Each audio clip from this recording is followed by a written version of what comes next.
Hi, this is Tamara from mooglyblog.com, and in this video, I'm going to be demonstrating how to crochet a plush plant wrap, which is a free pattern you'll find on mooglyblog.com. Please go to the link in the description, or simply go to your favorite search engine and type in Moogly Plush Plant Wrap, and the pattern should pop right up.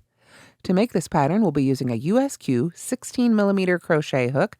Sometimes those are 15.75mm, so if that's what you've got, that's fine. We're also using Bernat Plush Big yarn, which is a number 7 jumbo weight yarn. Additionally, I've used 1 5/8 inch buttons. How many you may use will depend on what size of wrap you make. You'll also want to have some sewing thread and a sewing needle in order to sew on that button. Stitch markers are also helpful, but are definitely optional. This plush plant wrap is a completely customizable pattern. Inside the written pattern, you'll see how to make this to fit whatever pot or jar or whatever container that you want to make look a little bit fancier. Here you can see I've got an old food jar that I'm using to grow one of my Monstera cuttings. With a little bit of Bernat Plush Big yarn and some crochet, I'm able to make this jar look a whole lot nicer when it's sitting on my shelf. From here overhead, you can still see the jar, and it's got some water in it, but if I tip it a little bit, you can see this has a whole new look from the outside. Again, this is a completely customizable pattern, so you'll want to have whatever container that you're covering nearby as you crochet so you can make sure it fits. Now, let's go ahead and get started making our own plush plant wrap. Now, as I've mentioned, this pattern is meant to be completely customizable to whatever size you need. So therefore, specific numbers aren't given in the pattern. You can start with any odd number of stitches. As you can see here, it is completely adjustable even after you've made it. It's the holes in between the stitches that allow the button to go through. So you can leave it a little more open for bigger containers, or when I'm done with this one, if I want to put it around a smaller container, I can just button it further on in. Now, this is a particularly small size, so that would be rather difficult, but I've also made a much larger one to fit around a hydrangea pot, which you can see inside the written pattern. While it is customizable and a gauge is given in the pattern, no math beyond counting your stitches is required. You're working side to side through the end, so the width of your first row should be the height of your container, and the length is whatever is long enough to wrap around the container that you're using. So, as I've shown, a little bit longer is better than too short. You can always button it a little bit closer. Because it's this style, that means the bottom is also open. Not as important with a jar like this, but on a larger pot where you're going to be watering it and you need drainage, you can, with tension, set this a little bit higher so that you leave a little bit of space at the bottom for drainage inside whatever tray you've got your plant in. Additionally, you can remove it then for easy washing and reusing on other containers. Now, again, how many buttons you're going to use depends on what size you're making. For this little jar version here, I've just used 1, but for my big hydrangea, I used 2 buttons just set a little bit further apart. It's completely up to you for your style, however many buttons you think will be necessary to hold it onto your container. If you choose to use a different yarn, perhaps one not quite as thick as our Bernat Plush Big, then you'll want to make sure that whatever buttons you use are also going to fit through the holes of that fabric, because those holes will probably be a different size than the holes that you get with this particular fabric. Now, I sewed the button to the inside of our piece here so that when I button it on, the button is hidden. If you'd prefer, you can put the buttons on the outside so that they do show for a different look. Again, it's your project. You can do it however you like. Let's go ahead and make a plush plant wrap together. So I've started here with a slip knot on my hook, and our first row is going to be foundation single crochet in, again, whatever length of row we need for the height of the container that we're trying to cover. So to make the foundation single crochet, as I say, I've got my slip knot here on my hook. I'm going to start by chaining 2. And then I'm going to go into the underneath loop, not the top 2 loops, but the one underneath of the very first chain, the one right next to the slip knot. Yarn over and pull up a loop. There we go. I always make sure to push your loops up on to the widest part of the hook so that they're all the same size. There we go. Now, those chain twos aren't going to count as any stitches. We're making our first foundation single crochet right here. So that loop I just pulled up is going to be essentially the chain at the bottom of our first stitch. We yarn over and pull a loop up through that chain. Now we've got 2 loops on our hook. We yarn over and pull through 2 to finish our first single crochet. So if you'd like, this is where those stitch markers can come in really handy. Again, totally optional. But if you'd like, you can go ahead and mark the top of the first stitch of each round. Now, with this great big yarn, I find I can really only mark one of those loops, but that should be enough to let me know that's the top of that stitch right there. So now we continue making foundation single crochets until we get to whatever height we want for our container. So here you're going to sort of have to make a decision because we do need an odd number of stitches for this to work. So you're going to have to make a choice. Do you want it to be a little bit taller than your container when it's something like this jar where the top isn't terribly pretty? That can be a great idea. Really hide some more of that. If it's something where you're going to be watering it a lot and you want to make sure that the bottom of your wrap doesn't dip into that water, then maybe you'll want to make it a little bit shorter. You can definitely customize it to whatever sort of container or needs you have. So I'm just crocheting a few stitches here. Let's see, we have made 4 stitches, so I'm going to need at least one more. Again, we need to have an odd number. Oop, there we go. And this would be about the right height for maybe something like a small pickle jar or something like that. Again, you'll want to have your container with you so you can sort of hold it right up to here. For this particular one, I think I used 7 stitches and I gave the number in the pattern that I used for the taller 9-inch pot that I was covering as well. But for today, let's go with 5. So once we've made our odd number of stitches and it's the right height for however wide or tall rather we want our wrap to be, then we are done with row 1. So now we're ready to turn for row 2 and we'll begin with a chainless starting double crochet. If you'd prefer, you can chain 3 instead, but I do think this gives a nicer finished look. I'm going to pull my loop up to the height of a double crochet, secure the top of the loop with my fingers, yarn over with the loop itself, insert my hook into that first stitch, yarn over and pull a loop up through the stitch. Now you'll notice I still have my finger on the top of that loop. I'm going to yarn over and pull through and behind the yarn over.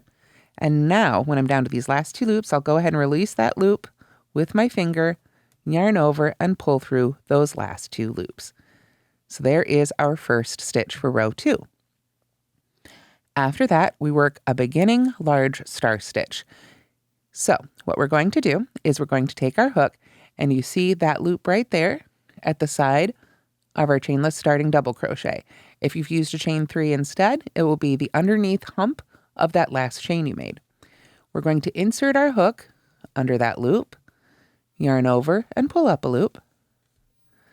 Then we're going to come down here and look at the bottom half of this double crochet. If you used the chain 3, just go into the bottom one of those chains as you did the top one. We, however, are going to go into that loop right back here. This one. It is sort of the back loop of the bottom half of that double crochet stitch.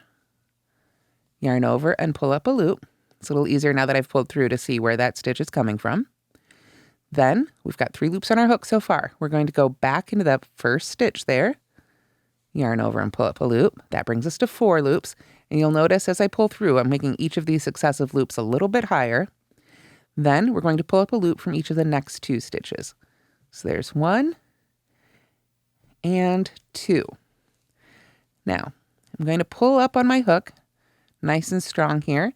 Make sure we've got 6 loops on our hook, and that last loop is a little bit taller than some of these first loops. It's going to make it a lot easier to make our next stitch if you make this last loop just a little bit bigger. Now we're going to yarn over, and I'm going to pull through all 6 of these loops. So to make that a little easier, I'm going to point the hook portion of my hook down and lift up on those loops as I pull it through to give myself some room. So I'll yarn over and pull that all the way through. And then we chain 1 to finish up our first stitch there. Then we're ready to make the rest of our star stitches on across. Now we've got just a little sample here, so I've only got room for one more, but you'll see how it is made. We're going to look for that loop at the top again. You see how now after we made that chain one, we've got that loop right there. That's where we're going to start now. Insert our hook and pull up a loop. Look for that back loop again, the bottom half, that last loop that went into the stitch before. We want to go under just the one in back. Yarn over and pull up our loop. All right, see that leaves that loop free and gives it a really nice look. Then we go back in that same stitch that we went into last time we made that last stitch, then the next two stitches again. So there's one. I'm going to go ahead and get my stitch marker out of the way here. I know this is my last stitch. So I go right into this one and pull up our loop. Once again, I've got my 6 loops on my hook, so I can yarn over, turn that down, and pull through all 6. And then we chain 1 again. There we go. Now, depending on how tall your container is, you may have several more stitches here to make, just like this last set of stitches we made, the star stitch and then the chain 1. You do that until your last loop there goes into that final stitch. Then we're ready to finish up our row. We go again into that chain to pull up a loop, and then we just go right down straight into that last stitch, and it's sort of a modified linked double crochet. Yarn over and pull through 2, and yarn over and pull through 2. And just like that, we have finished row 2. So let's look at our finished row 2 for just a moment before we move on to row 3. If we count our stitches, we've got 1, 2, 3, 4, 5, 6 stitches. If you'll remember, we had 5 stitches, that odd number, in row 1. We have one more stitch in row 2. In row 3, we're going to go back to single crochet and we're going to take that extra stitch back out. So what we do for row 3 is we simply chain 1 and turn, and then we're going to work a single crochet in each stitch across, except for the stitch right before the last stitch. So there's the first stitch. Then we go right into that chain 1. That's 2 stitches. Go in the top of the star stitch here. That's 3. We've got another chain 1 here. That's 4. And if we look, there are 2 stitches left here. The top of that first star stitch and that first chainless starting double crochet. So to get back to having 5 stitches, we're going to skip that stitch there and just go right into this one. Don't chain or anything like that, just skip right on over it. Oops, grabbed too many loops. Let me try that again. I'm going to get it under just those top 2 loops and finish up that single crochet. There we are. So now, if we count our stitches for row 3, we're back to 1, 2, 3, 4, 5 stitches. Alrighty, so now all you have to do is repeat rows 2 and 3. Remember, row 2 is our star stitches, row 3 is our single crochets, back and forth in rows until your piece is long enough to wrap around your container. Now, one thing to note is if you take a tape measure and measure around your container and then try to make your piece that same length, you're going to need a couple extra inches. It's just the act of wrapping it around and having such thick yarn means you need a couple extra inches of length to get all the way around. Plus, you want to make sure that it's going to overlap that little bit. So make sure you get at least right up to that last row going around your container before we move on to our very last row of the pattern. So once you've got your wrap made long enough to wrap around your container, then we're going to add one last row. Now, right now, we're on the wrong side of our fabric, and this side is the right side. So we want to just finish up with one row of single crochet. Now, in the previous row, we took out that extra stitch. For our final row, we can just single crochet and each stitch across. This is going to give us one final row on the right side, which is, of course, the row that we'll show. And it just gives us a little bit more length here to make sure we've got space for our button and make sure we can get to where it overlaps. So here we go, right there in the last stitch. So I have 1, 2, 3, 4, 5 stitches. I can go ahead and break my yarn and weave in my ends. With this particular yarn, I do recommend that you take a little bit of sewing thread and a sewing needle and sew down those ends after you've woven them in.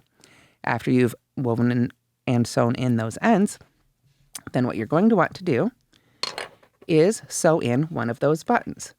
As I said, this is our right side, so I like to sew the buttons to the wrong side with just a little bit of matching thread. It doesn't have to actually match because it's on the inside, so it's not going to show. You can see here on the yellow one that I made previously, I had sort of a tan off-white colored thread, but it's just whatever's handy. You're just going to sew it right into that strand of yarn right there, so it's not going to show at all from the outside, and it becomes a completely hidden button.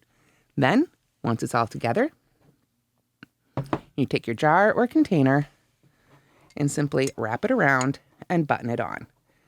This one I originally made for actually a slightly smaller jar, so it's a tight fit, but you can see there's a good amount of stretch here, and it actually looks really pretty. I just put the seam to the back when I put my plant up on my shelf, and you're all set. And that's how to crochet the Plush Plant Wrap. Again, you'll find this free pattern with all the information you need to make it in your own custom size on mooglyblog.com. Thanks so much for watching, and don't forget to like and subscribe.